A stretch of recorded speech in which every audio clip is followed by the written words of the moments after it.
And so what languages do you typically use to do business? And what challenges and opportunities come as a result of doing business in multiple languages?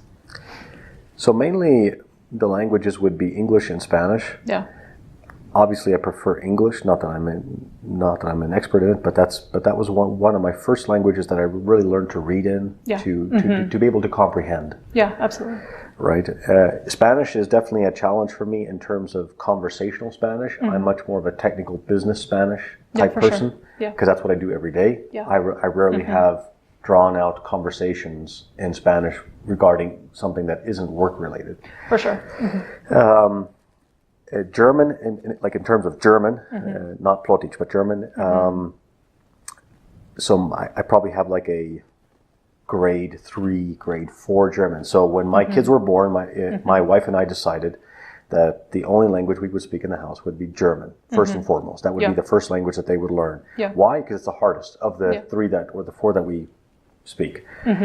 And so we did that. But by the time the kids reached ages 5 and 6 and 7, English became so natural. TV, cartoons, magazines, books, etc. Yeah.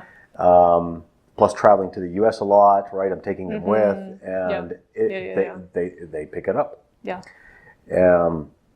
So they have an excellent German, by the way. And right now they always laugh at me. So I try not to speak it.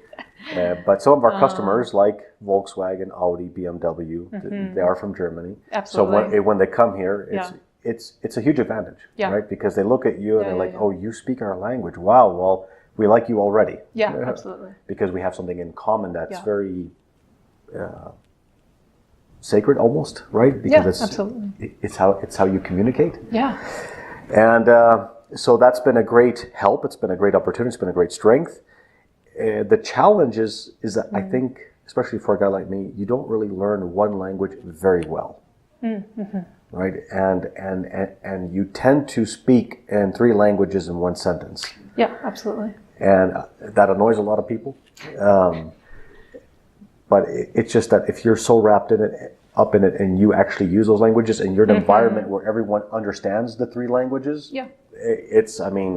you're picking the word that best describes what you're trying to transmit at that time in the language that you can find it in your vocabulary.